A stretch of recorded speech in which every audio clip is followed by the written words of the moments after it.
मैदानावर संजू सॅमसन नावाचं असं वादळ आलं, ज्यामध्ये वेस्ट इंडिजचा संघ पालापाचोळ्यासारखा उडून गेला। एकेकाळी या सॅमसनला टीममध्ये जागा मिळत नव्हती। त्यानं अनेक वर्ल्ड कप डगआउटमध्ये बसून काढले, पण म्हणतात ना, अपना टाइम आएगा। संजू सॅमसनचा तो टाइम आला आणि भाऊनं वेस्ट इंडिजचा करेक्ट कार्यक्रम केला। कारण संजू जेव्हा धावा कुटायला लागला, तेव्हा वेस्ट इंडिजची बलाढ्य टीम रडकुंडीला आली। ICC T20 वर्ल्ड कप 2026च्या अत्यंत महत्त्वाच्या आणि अटीतटीच्या करो या मरो सामन्यात भारताने वेस्ट इंडिजवर 5 गडी राखून दणदणीत विजय मिळवला।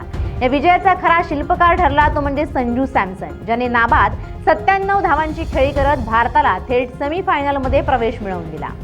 वेस्ट इंडिजने दिलेल्या 196 धावांच्या आव्हानाचा पाठलाग करताना भारताची सुरुवात अडखळती झाली होती। अवघ्या चौथ्या ओव्हरमध्ये अभिषेक शर्मा आणि ईशान किशन स्वस्तात बाद झाल्यामुळे भारतीय संघ दडपणाखाली होता।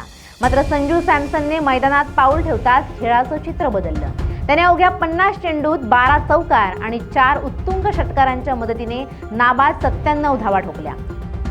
T20 वर्ल्ड कपमध्ये धावांचा पाठलाग करताना भारतीय फलंदाजांकडून करण्यात आलेली ही आतापर्यंतची सर्वोच्च वैयक्तिक धावसंख्या ठरली आहे। त्याने विराट कोहलीचा नाबाद 82 धावांचा विक्रम मोडीत काढला। सॅमसनने आपलं अर्धशतक अवघ्या 26 चेंडूत पूर्ण केलं। सामना शेवटच्या ओव्हरपर्यंत रंगला होता। भारताला विजयासाठी शेवटच्या 6 बॉलमध्ये 7 धावांची गरज होती। गोलंदाजीसाठी रोमारिओ शेफर्ड सज्ज होता, मात्र संजूने पहिल्याच चेंडूवर षटकार खेचून धावसंख्या बरोबरीत आणली आणि दुसऱ्या चेंडूवर चौकार मारून भारताच्या विजयावर शिक्कामोर्तब केलं। विजय मिळवल्यानंतर संजू मैदानात भाऊक झाल्याचं पाहायला मिळालं।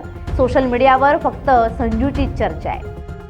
तत्पूर्वी टॉस जिंकून भारताने प्रथम गोलंदाजी करण्याचा निर्णय घेतला होता। वेस्ट इंडिजने 20 षटकात 4 बाद 195 धावांचा डोंगर उभा केला। त्यांच्याकडून रोस्टन चेसने सर्वाधिक 40 धावा केल्या, तर जेसन होल्डरने नाबाद 37 धावांची आक्रमक खेळी केली। भारताकडून जसप्रीत बुमराहने 2 बळी घेतले। भारताच्या फिल्डिंगचा दर्जा मात्र बराच सुमार राहिला। आता भारताचा उपांत्य फेरीतील सामना 5 मार्च रोजी मुंबईतील वानखेडे स्टेडियमवर बलाढ्य इंग्लंड संघाविरोधात होणार आहे। दुसरीकडे या पराभवामुळे 2 वेळेच्या जगजेता वेस्ट इंडिजचा संघ स्पर्धेतून बाहेर पडलाय। सामन्यानंतर सॅमसन म्हणाला, मी या दिवसाची खूप दिवसांपासून वाट पाहत होतो। माझ्या कारकिर्दीत अनेक चढउतार आले, पण आज देशासाठी मॅच जिंकून देण्याचं माझं स्वप्न पूर्ण झालंय। प्रशिक्षक गौतम गंभीर यांनीही संजूच्या खेळीचं कौतुक करताना त्याला वर्ल्ड क्लास असं म्हटलंय। आता सेमीफायनलमध्ये भिडताना कोण आणखी नवा धुरंधर ठरणार की ओव्हरऑल टीम एफर्ट्स बघायला मिळणार, हे पाहणं आता महत्त्वाचं ठरणार आहे।